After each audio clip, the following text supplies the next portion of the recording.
이미노미 테라피틱스에서 어나운스했습니다. 공지했다는 건데요. 이미노미 홈페이지에 들어가면 4월 20일자로 공지사항에 올라온 것을 알 수 있습니다. 리니지와 계약을 맺었다는 겁니다. 무슨 계약일까요? 문단 마지막 줄에 로열티가 적혀있는 것으로 보아 라이선스 계약입니다. 그렇다면 누가 누구한테 라이선스를 허가해준 것일까요? 에로 기업은 누구이고 LI 기업은 누구일까요? 리니지가 제품 매출의 10%를 로열티로 받는다고 합니다. 그렇다는 것은 리니지가 에로 기업이고 이미노믹이 LI 기업입니다. 리니지가 자사의 기술과 파이프라인을 이미노믹이 사용할 수 있게 제공하고, 이미노믹은 리니지의 기술과 파이프라인을 이용해서 수익을 내고 그 대가로 매출의 10%를 로열티로 다시 리니지에게 돌려주는 계약인 것입니다. 이미노믹은 과거 에로를 한 전적이 있는 기업입니다. 그런데 이번에는 반대로 LI를 한 것을 알 수 있습니다. HLB가 인수하고 나서 흐름이 바뀌었다고 할 수 있을까요? HLB가 이미노믹에 제3자 배정 유상증자로 돈을 넣고, 돈이 생긴 이미노믹은 그 돈으로 리니지와 LI 계약을 맺었습니다. 파이프라인을 보강하고 확장하여 향후 더 큰 수익을 내기 위함입니다. 이를 통해 HLB 그룹은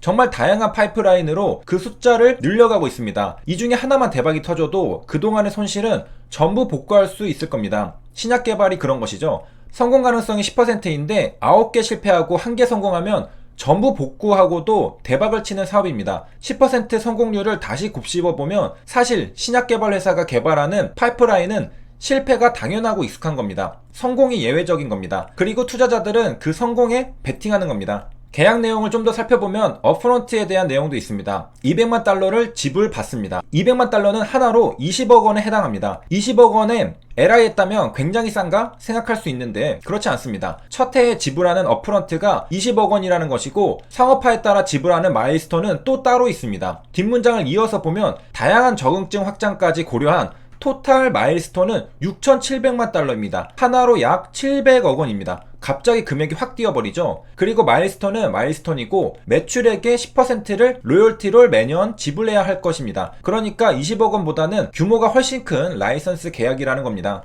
문장에서 be entitled to는 권리를 부여받았다는 뜻입니다. 그러니까 업프론트를 받을 권리를 리니지가 부여받았다는 의미로 업프론트에 대한 권리가 리니지에게 있다는 것이죠. 리니지가 20억 원 업프론트를 이미노믹으로부터 받는다는 뜻입니다. 이미노믹이 돈을 줘야 한다는 겁니다. 여자친구가 내 카드로 쇼핑하고 내 스마트폰에 결제 문자가 올 때 느껴지는 불안감과 마찬가지로 우리는 HLB 이미노믹이 물건을 잘 사왔는지 궁금할 수 있습니다. HLB가 베리스모를 인수할 때 괜찮은 기업인가 검토한 것처럼 리니지는 어떤 기업인가 궁금하죠. 과연 믿을만한 기업인가, 좋은 기업인가, 파이프라인과 가지고 있는 기술은 어떤 기업인지 알고 싶습니다. 우리는 무언가를 자세히 공부하기 전에 휴리스틱을 사용합니다. 기업을 평가하는 휴리스틱으로 대표적인 것은 상장되어 있느냐입니다. 상장사가 전부 좋은 기업이라고 할 수는 없음에도 상장사라는 지위는 투자자들에게 최소한의 신뢰를 심어줍니다. 리니지 셀 테라피틱스는 바로 뉴욕증권 거래소에 상장된 상장회사입니다. 비상장 기업이 아니라 공개시장에서 거래가 되는 기업입니다. 가격이 2015년부터 시작되는 것으로 보아 상장된 지 얼마 안 된 듯 보입니다. 시가총액은 3억 6천만 달러니까 하나로 약 4천억 원이라는 것도 알 수 있습니다. 최근에 리니지는 우상향하고 있는 추세입니다. 투자자들이 기업이 좋아질 것이라 기대감을 가지고 있다는 걸 알 수 있는데요. 정확히 어떤 이슈가 있는지는 모르겠으나 이번에 이뮤노믹에게 애로한 소식도 미국 투자자들에게는 알려졌을 겁니다. 생각해보면 HLB는 국내 코스닥 시장에만 영향을 미치는 게 아니라 저 멀리 미국 시장에도 영향을 미칠 수 있다는 것을 알 수 있습니다.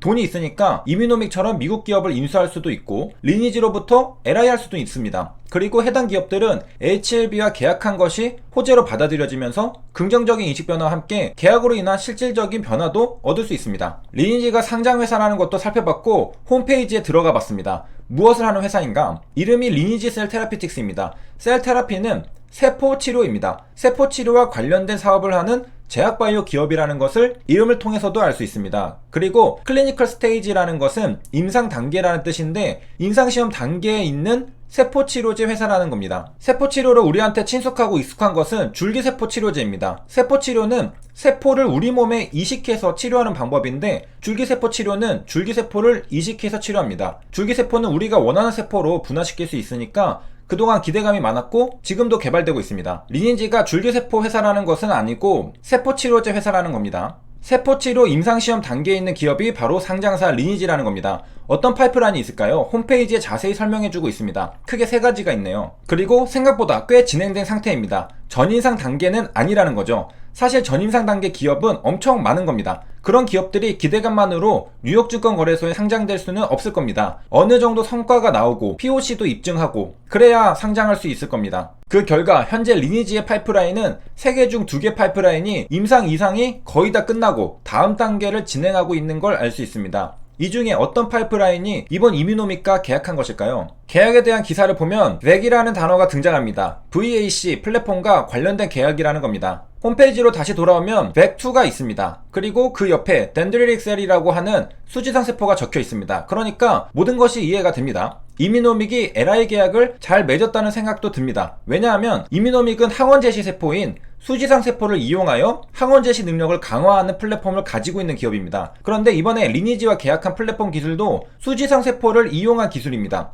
이뮤노믹의 본업과 맞닿는 기술입니다. 전혀 생뚱맞은 다른 파이프라인을 LI한 것이 아니라 공통 분모가 있는 수지상 세포 플랫폼 기술과 관련하여 계약을 한 것입니다. 그 밑에 글을 보면 NSCLC라고 비소세포 폐암이 적응증으로 개발되고 있는 파이프라인이라는 것도 알 수 있습니다. 그런데 여기에서는 VAC2라고 적혀 있는데 뉴스 기사에서는 VAC2에 2를 빼고 VAC이라고만 언급하고 있습니다. VAC1이 있고 2가 있고 조금 다른가 생각할 수 있는데요. 기사 밑에 VAC2에 대한 자세한 설명을 해주고 있기 때문에 VAC2가 맞구나 알 수 있습니다. VAC2는 어떤 파이프라인인가 살펴보면 오프더쉘프 제품이라고 합니다. 오프더쉘프라는 것은 선반에서 오프하다는 뜻입니다. 선반에 제품이 진열되어 있고 선반에서 제품을 끄집어내다는 의미입니다. 그러니까 우리가 고객에게 맞게 주문하는 게 아니라 상점에 들어가서 선반에 진열된 물건을 그냥 집어서 계산하고 나오면 되는 제품을 오프더쉘프라고 하는 것입니다. 그러니까 특별히 설계를 부탁하거나 주문할 필요 없이 필요하다면 상점에 가서 즉시 구매할 수 있는 제품을 말합니다. 기성품이라는 뜻이죠.